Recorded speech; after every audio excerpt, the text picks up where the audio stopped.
Good evening বন্ধুরা। আমি পায়েল এসে গেছি তোমাদের সঙ্গে আর একবার দেখা করতে।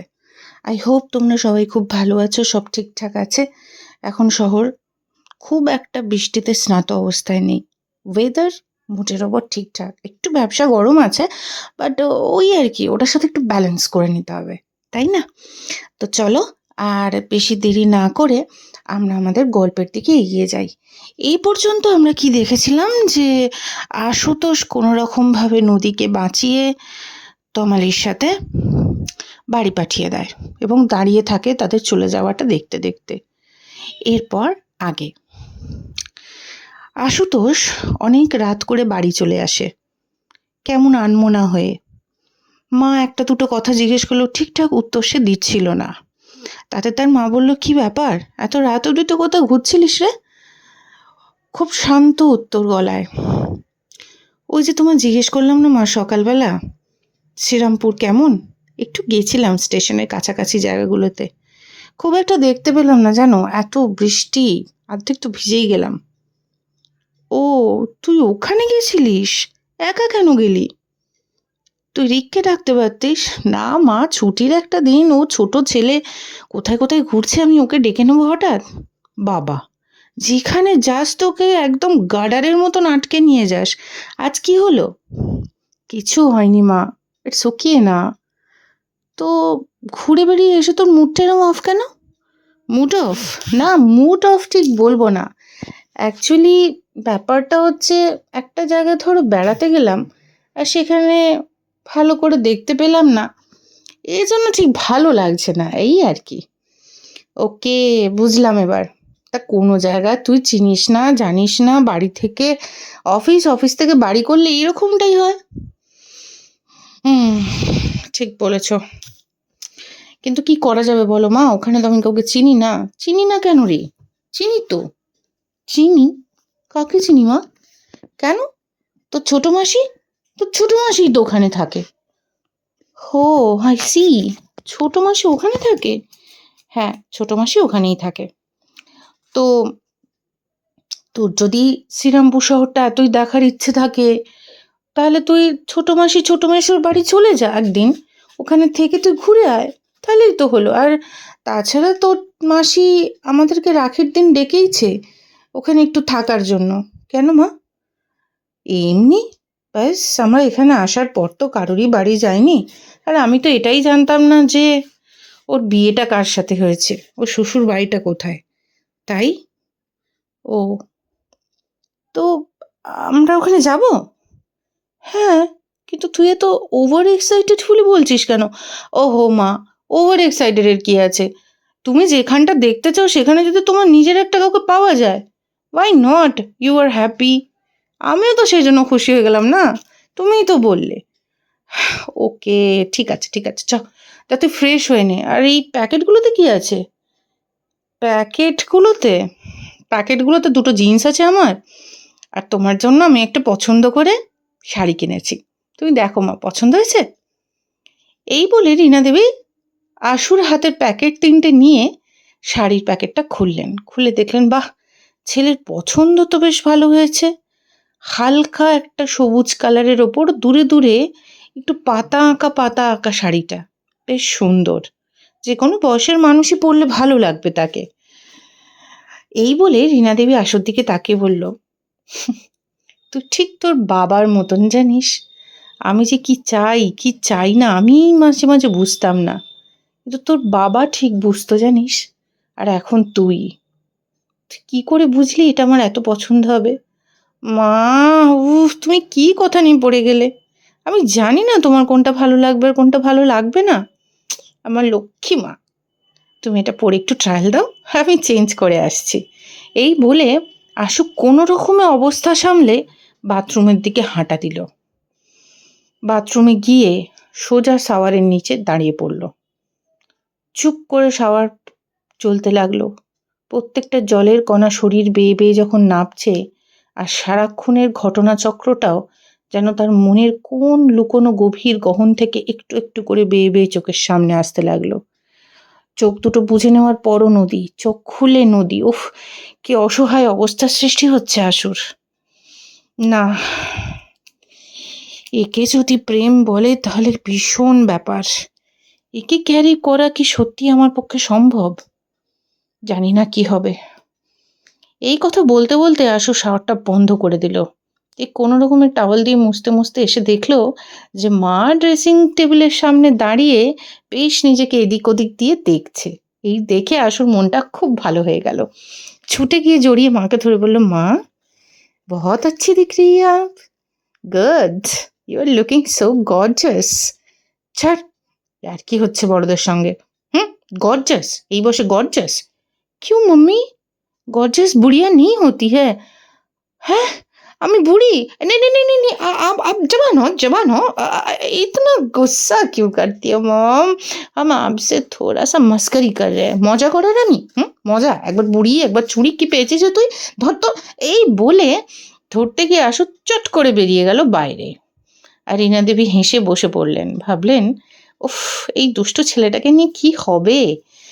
বলে যা হোক, সেই রাতটা কোনো রকম কাবার হতে লাগলো একটু একটু করে।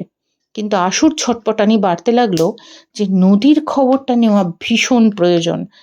আসার সময় শুধুমাত্র একটা তমালির টেক্সট, আমরা এসে গেছি, তারপর না ফোন না কিছু না। আশু রাত 12টা 12:30টায় কিংকর্তব্য বিমূঢ় হয়ে পড়ল। যে কিছু আর উপায় না দেখে বাধ্য হয়ে তমালির ফোনে ফোন। এদিকে তমালি এসে থেকে ওষুধ ভিষুধ এটা ওটা সেটা করে কোনো রকমে নদীকে সড়গড় করতে চেষ্টা করেছিল। সে রাতে আর তমালি নিজের বাড়ি যায়নি। বাবাকে জানিয়ে দিল যে নদীর শরীর ভীষণ খারাপ বাবা, আমার পক্ষে যাওয়া সম্ভব নয়। নদীর বাবা জানে কি না জানে না সেটা তমালি জানে না, কিন্তু হঠাৎ করে নদীর বাবা দরজা ঠেলে ভেতরে এসে দেখলো যে নদী কেমন অঘোরে ঘুমোচ্ছে। তমালিকে জিজ্ঞেস করলেন, হ্যাঁ রে তমালি, তোর বন্ধুর হয়েছে কি? খুব জ্বর কাকু, ভীষণ গা হাতে ব্যথা করছে ওর, একটু ওষুধ দিয়েছি তো তাই ঘুমিয়ে পড়েছে। তা রে মা, তুই বাড়ি যাবি না? আমি কি তোকে পৌঁছে দিয়ে আসবো? না কাকু, পৌঁছানোর কোনো দরকার নেই, আমি বাবাকে জানিয়ে দিয়েছি। ও আচ্ছা, বাবাকে জানিয়েছিস, ভালো করে বলেছিস? হ্যাঁ হ্যাঁ কাকু, কোনো অসুবিধে নেই, আমি বাবাকে জানিয়ে দিয়েছি, চাইলে আপনি ফোন করে নিন। না না, আমি কেন ফোন করব তমালি, আমি জানি তুই যথেষ্ট রেসপন্সিবল পারসন। ঠিক আছে, তুই খেয়ে নিয়েছিস তো বাবু? খাওয়া, হ্যাঁ হ্যাঁ হ্যাঁ কাকু, খেয়ে নিয়েছি। তমালির কথায় বিশ্বাস করে নদীর বাবা ঘর থেকে দরজাটা বন্ধ করে বেরিয়ে গেলেন নিজের ঘরে। কিন্তু না, তমালি নিজের বন্ধুকে ফেলে খেতে যাবে, তার গলা দিয়ে তো এক ঢোক জলই নামছে না, সে কি করে খাবে? এই দিকে ঠিক সেই সময় আশু কিছু বুঝতে না পেরে ফোন করে বসলো তমালির নাম্বারে। তমালি নাম্বারটা দেখেই চিনতে পারলো এ তো আশুর ফোন নাম্বার। দুটো রিংয়েই টপ করে ফোনটা ধরেই ফোন করে কিছু বুঝতে না পেরে বলল, হ্যালো ভাই, আপনি এত রাতে ফোন করেছেন? वो गुड़िया, गलत ना समझना, एक्चुअली क्या है ना, आप चली गई, सिर्फ एक टेक्स्ट छोड़ी हो कि आप पहुंच गई। बहुत चिंता आ रही है, आप ठीक हो ना? হ্যাঁ ভাই, আমি ভালো আছি, আমি ভালো আছি, ঠিক আছি। তুমি এত চিন্তা করছো কেন? তোমার দোস্ত কেমন আছেন? দোস্ত? দোস্তের খুব জ্বর দাদা, খুব জ্বর। ও ও ও ঠিক নেই। এই বলেই তমালি কেমন যেন ভেঙে পড়ল। আশুর ভেতর ছটপটে উঠল। नहीं नहीं गुड़िया, रो नहीं रो नहीं रो नहीं, बिस्टेरी बिस्टेरी, वो ठीक हो जाएगी, तुम ऐसे टूटो नहीं, सब कुछ ठीक हो जाएगी। ঠিক হবে তো? আমার আমার খুব ভয় করছে জানো। আমি তো তোমার সব কথা বলতে পারিনি। তুমি জানো না মানুষটার ওপর দিয়ে কি ঝড় বয়ে গেছে আজকে। ও কি নিচ্ছে, কতটা কষ্টে আছে, আমি তোমায় কি বোঝাই? তোমাকে বলতে হবে না গুড়িয়া, আমি বুঝতে পারছি, ভীষণ করে বুঝতে পারছি। বাস ভোলে শঙ্কর দেখ লেঙ্গে সব কুছ, একটু সবর রাখো, ঠিক হয়ে যাবে। তুমি কেঁদো না। হুম, তুমি খেয়েছো? না দাদা, আমি খাইনি। আমার বন্ধু খায়নি, আমি এক গ্লাস জলও খেতে পারবো না, আমার সম্ভব নয়। ঠিক আছে, খেতে হবে না, ইউ জাস্ট টেক রেস্ট। তুমি ওর কাছে আছো না, ওর কোনো ক্ষতি হবে না, আমি জানি। তুমি বিশ্রাম নাও, আমি কাল সকালে তোমাকে আবার ফোন করব, ওকে? বলে ফোনটা ডিসকানেক্টেড করে দেয় আশু নিজেই। চুপ করে বিছানার একটা সাইডে বসে আশু চিন্তা করতে থাকে যে একটা মানুষ কতটা কষ্ট পেলে, কতটা যন্ত্রণা পেলে এই অবস্থায় চলে যায়, এত ট্রমাটাইজড হয়ে যায়। আমি তো নদীর প্রেমে কিছু ঘন্টা হলো পড়ে গেলাম, তাতেই যদি আমার ভেতরটা এত ব্যাকুল হয়, তাহলে জানি না ওদের সম্পর্কটা কতদিনের, কি ব্যাপার, ভেঙেছে কেন, কিছু জানি না।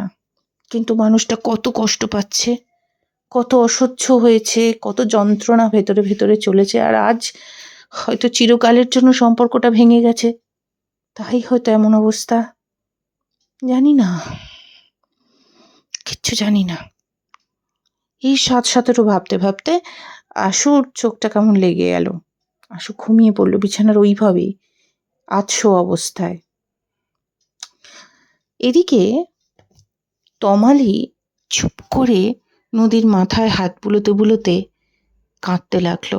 আর এও চিন্তা করতে লাগলো, কেমন যেন ছেলেটা বড্ড নিজের মনে হচ্ছে, কেমন গুড়িয়া গুড়িয়া বলছে। আচ্ছা, এই অবাঙালিদের গুড়িয়া কাদের বলে? মেয়ে আর বোনকে বলে না? আচ্ছা, তাহলে কি ও এই জন্যেই?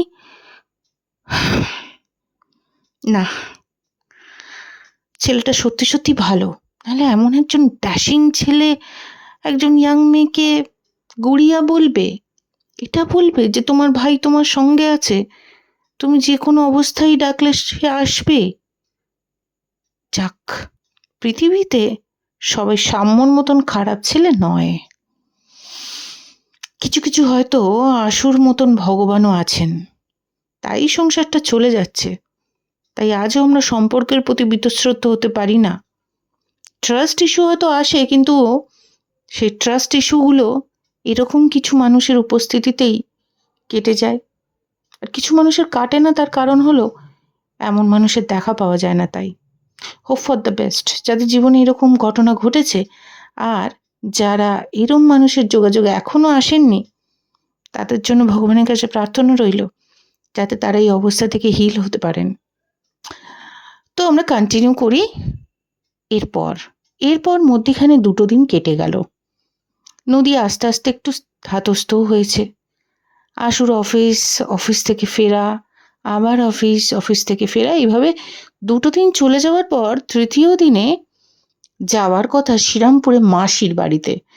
তো সকালবেলা আশু বেশ পরিষ্কার পরিচ্ছন্ন জামা কাপড় পরে মাকে নিয়ে গাড়ি নিয়ে বেরোলো শ্রীরামপুরে ছোট মাসির বাড়িতে, মাসি মেশোর সাথে দিনটা কাটাবে বলে। এই বলে যথাসময়ে মাসি মেশোর বাড়িতে উপস্থিত আশু আর রীনা দেবী। তাদের দেখে বাড়ির সমস্ত সদস্য ভীষণ খুশি হলো। প্রত্যেকে আনন্দ করে জড়িয়ে ধরে আদর করলো আশুকে, কারণ এই প্রথম রীনা দেবীর যে ছেলে, তাদের সাথে যে আবার দেখা হবে এমনটা ভাবনাই ভাবেনি কেউ। তাই স্বাভাবিকভাবেই আশুর মতো একটা দুষ্টু মিষ্টি ছেলেকে পেয়ে সবাই ভীষণ খুশি হয়ে গেল। এরপর তারা স্থির করলো যে তারা রাধা মাধব মন্দিরে পুজো দিতে যাবে। এই বলে বাড়ি শুদ্ধ সবাই প্রায় প্রত্যেকেই 2টো গাড়ি করে চেপে চলল রাধা মাধবের মন্দিরে। সেখানে বিশাল আয়োজন দেখে আশু খুব খুশি হলো। রাখি পূর্ণিমার দিন এত সুন্দর আয়োজন জাস্ট ভাবা যায় না, একদম ভাবতে পারা যাচ্ছে না, ভীষণ ভালো। হঠাৎ করেই কেমন যেন একটা অচেনা মানুষ, কিন্তু কেমন একটা চেনা স্পর্শ আশু তার পিঠে অনুভব করলো মন্দির প্রাঙ্গণে। আশু পেছন ফিরতে চোখ ছানা বড়া, এ কি তমালি, আমার গুড়িয়া! এই বলে সে এত খুশি হলো যে ভাবার বাইরে। সে কিচ্ছু না ভেবে তমালির গাল টিপে বললে, আমার গুড়িয়া! আমি তো ভাবতেই পারছি না, না ভগবান আছে, নাহলে আজকের দিনে তোমায় আমি এখানে দেখছি। গুড়িয়া, তুমি ভালো আছো তো? এই বলে আশু পারলে বোধহয় তার বুকে জড়িয়ে ধরে তমালিকে। এই মতো পরিস্থিতিতে তমালিও অবাক হয়ে আশুর এই উত্তেজনাকে দেখে ভীষণ হকচকিয়ে গেল, যে একটা মানুষ মাত্র কয়েক ঘন্টা একটা ক্রাইসিসেবল টাইমে দেখা হওয়ার পর এত কি, এরকম মানুষ সত্যিই পাওয়া যায়? অবাক হয়ে ভগবানের দিকে তাকানোর পর যখন আশুর মুখের দিকে তাকালো, তার মনে হলো যেন সাক্ষাৎ দেবদূতের দর্শন হচ্ছে। এই বলে দেখছে এরকম একটা সময় হঠাৎ পিছন থেকে রীনা দেবী আর তার বোন এসে দুজনকেই খপ করে ধরে ফেলে বললে, এই যে চোর পাকড়াও হয়েছে, তোমরা কারা, কিভাবে দুজনকে চেনো? সঙ্গে সঙ্গে আশু মার দিকে তাকে বলে, মা, মাসি, দেখো না, এ মেয়ে গুড়িয়া গুড়িয়া বলে তমালের হাতটা নিজের বুকের কাছে টেনে নিয়ে প্রায় হিড় হিড় করে দুজনের সামনে নিয়ে গেল। রীনা দেবী আর রীনা দেবীর বোন তো প্রায় অবাক, কি বলে এ ছেলে পাগলের মতন, কার বাড়ির মেয়ে, কি ব্যাপার না ব্যাপার, হাত ধরে বলছে গুড়িয়া। রীনা দেবী একটুখানি সিরিয়াস মোড়ে বললেন, আশু, হাতটা ওর ছাড়। কিউ মম্মি? আমি বলছি ওর হাতটা তুই ছাড়। ছেড়ে দিয়ে আশু মার দিকে তাকে বলল, মম্মি, এ মেরি গুড়িয়া হ্যাঁ, দেখিয়ে না। মৌসি, এ মেরি গুড়িয়া হ্যাঁ। হ্যাঁ, বুঝতে পেরেছি। বাবু, তুমি কে? সরি আন্টি, আপনারা আমাকে চিনবেন না। অ্যাকচুয়ালি দাদার সাথে আমার দেখা ব্যান্ডেল স্টেশনে। উনি ট্রেনের প্ল্যাটফর্ম হারিয়ে ফেলেছিলেন, আর তারপর একটা থ্রু ট্রেনে এসে ভুল প্ল্যাটফর্মে উঠে একটা ম্যাছাঘার অবস্থা সেদিন বৃষ্টির রাত্রিরে তৈরি হয়। সেখানেই আমাদের প্রথম দেখা। তারপর দাদার সাথে আবার দেখা হয় শ্রীরামপুরেই, সেদিন বৃষ্টিতে। দাদা আমাকে প্রচুর বিপদ থেকে রক্ষা করেছেন, ওনার মতো মানুষই হয় না। তখন রীনা দেবী যোগে বিয়োগে খানিকটা ঘটনার পর্যায় মিলিয়ে নিলেন, তারপর বললেন, ও আচ্ছা আচ্ছা, তুমি ছিলে তাহলে। হ্যাঁ হ্যাঁ হ্যাঁ কাকিমা, আমিই ছিলাম। কাকিমা কিরে, তোকে না তোর দাদা গুড়িয়া বলেছে? তাহলে তুই আমাকে মা বলে ডাকতে পারিস। মা? হ্যাঁ, মা বলে ডাকবি। এই বলে জড়িয়ে ধরল তমালিকে। তমালির মনে হলো যেন একরাশ আকাশে আবির ঢেলে গেল। কোথার থেকে এত স্নেহ, এত ভালোবাসা এখনের মানুষের মধ্যে কোথা থেকে আসে? কিছু বুঝতে পারল না সে। ফলত খানিকক্ষণ চুপ করে গেল। তার চোখটা জলে ভরে গেল, কিন্তু সেটা চোখে ধরা রইল আজ। কারণ এটা কোনো যন্ত্রণা, কষ্ট, দুঃখের অশ্রু নয়, আনন্দ অশ্রু, তাই চোখেই ধরা রইল।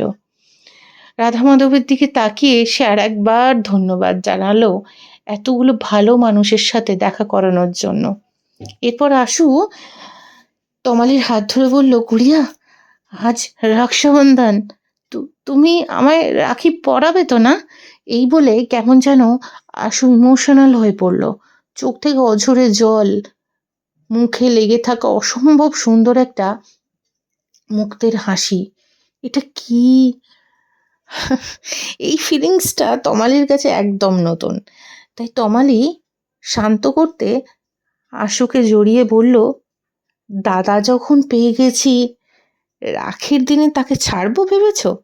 বসো। বলে মন্দিরের উঠানে একটা সুন্দর জায়গায়, যেখানে ভীষণ ডেকোরেট করা ছিল রাখি পূর্ণিমা বলে, সেখানে বসিয়ে দিল। আর ছুটে গেল মিষ্টির দোকানে কিছু মিষ্টি আর একটা সুন্দর দেখে রাখি আনতে। এনে সেটা যখন সে আশুকে পরিয়ে দিল, মনে হলো যেন চারপাশের প্রাঙ্গণ এক অনাবিল উৎসবে মেতে উঠেছে, এক অদ্ভুত উদযাপন, যা শুধু তারা দুজন অনুভব করছে। পৃথিবীতে এমন অনেক না বলা সম্পর্ক আছে, যে সম্পর্কগুলো আমরা এভাবে বোঝাতে পারবো না। এখানে কোনো রক্তের সম্পর্ক নয়, কোনো ডিএনএ আরএনএ ম্যাচেবিলিটি নেই, কিন্তু যেটা আছে আত্মার আত্মীয়তা। এটাও বোধহয় ঈশ্বর ওপর থেকেই লিখে রাখেন, তাই দেখা হয় আমাদের সাথে। আর এরপর গোটা জীবনটাই বদলে যায় সেই সম্পর্কের হাত ধরে। এমনটাই আশু আর তমালির জীবনে হয়ে গেল মুহূর্তে। আশু এত খুশি হয়েছিল যে তাকে সে নিজেকে আর ধরে রাখতে পারল না। কষে চেপে বুকে জড়িয়ে ধরল তার গুড়িয়াকে। আমি তোমায় কাউকে দেব না, তুমি শুধু আমার গুড়িয়া, তুমি আমার বোন। আমি অনেক দিন অপেক্ষা করেছি এই দিনটার জন্য। মাকে কতবার বলেছি মা একটা গুড়িয়া এনে দাও, মা দেয়নি, কিছুতেই দেয়নি। মা বলেছে সম্ভব নয়। কিন্তু দেখো, আমার ভোলা মহেশ্বর কিন্তু জানতেন যে আমি কত ভীষণ করে চাইছি বিষয়টা। উনি কিন্তু দিয়ে দিলেন। আর আমি তোমায় কাউকে দেব না, তোমায় কোনো কষ্ট পেতে দেবো না, কোনো কিছুর জন্য কোনো অভাব রাখবে না। গুড়িয়া তুমি বলো, তুমি কি চাও আজকে? আমি আমার দু হাতে সারা পৃথিবীর যা কিছু আমি পারি তোমার পায়ে এনে রাখবো। তুমি বলো কি চাও? কি চায়? সব চাওয়া পাওয়া এক ধারে চলে যায়। তার কারণ এই প্রথমবার এত সুন্দর একটা মানুষকে তমালি দেখে ফেলেছে যে তাকে দেখার পর আর কিছু চাওয়ার দরকার হয় না বোধহয়। কারণ তমালি বুঝে যায় যেই মানুষটাই সেই মানুষটা, যেই মানুষটা তার এক পৃথিবী জ্বালা যন্ত্রণা ভালো লাগা কালো লাগা সবের মাঝখানে একটা বোল্ড অক্সিজেন সিলিন্ডার, যে কোনো পরিস্থিতিতেই তাকে জীবন দিয়ে রাখবে। হ্যাঁ, এইবার পূরণ হলো তার দাদার ঘাড়ে চেপে দুর্বুদ্ধিতে মেতে ওঠার সময়। সে বুঝে গেল এই সেই দাদা যার মাথায় কাঁটাল ভেঙে এবার সে সমস্ত দুষ্টু বুদ্ধিকে সফল করবে। আর তাকে এতদিন পর্যন্ত লেস প্যাম্পার্ড হয়ে যে লাইফটা লিড করতে হচ্ছিল আর হবে না, তার কারণ এবার তার দাদা আছে। এই বলে তমালি হাত চেপে বলল, তুমি আছো, তুমি আমার সঙ্গে থাকো, ব্যাস এইটুকুই আমি তোমার কাছ থেকে চাই। এর বেশি আমার কিছু চাওয়ার দরকার নেই দাদা, বাস এইটুকুই। ভগবান যদি সত্যি হন তাহলে চিরকাল তোমাকে আমার কাছে রেখে দেবে, বাস আমার আর কিচ্ছু চাই না। তো এখানে একটা অদ্ভুত চারপাশের প্রারম্ভিক পরিস্থিতির মধ্যে একটা অনাবিল আনন্দচ্ছন্ন, তার মধ্যে সেই দিনটা কেটে গেল তমালি আর আশুর। আর মধ্যে মধ্যে নদীর কথা একটু আধটু জিজ্ঞেস করে নিয়েছিল আশু। তবে ওদিন বেশি কথা বাড়ায়নি, তার কারণ তমালি নদীর ব্যাপারে খুব একটা কিছু বলতে আগ্রহী ছিল না তাই। আর তাছাড়া জিজ্ঞেস করবেই বা কী করে? মা আছে, মাসি আছে, মেসো আছে, বেশি কথা বলা আশুর পক্ষে সম্ভব নয়, তাই বেশি কথা এগোলোও না। আর তাছাড়া তমালিকে নিয়ে মা যেভাবে ঘিরে রেখেছে তাতে আশুর মন খুব আনন্দেই ভরেছিল, তাই ওদিকে আর সে এগোলো না। তো আজকে আমাদের এপিসোড আমরা এখানেই শেষ করছি। এরপর দেখে নেব যে কি করে তমালি আর আশুর এই সম্পর্কের মধ্যে দিয়ে নদীর আরও কাছে পৌঁছে যায় আশু, আর সেখানে জীবনের কোন বাঁক এসে পৌঁছায় আশু আর নদীর জীবনে। তো আজকের জন্য এপিসোড একটু ছোট হলো, বাট টাটা, আবার দেখা হবে খুব শীঘ্রই। Good night.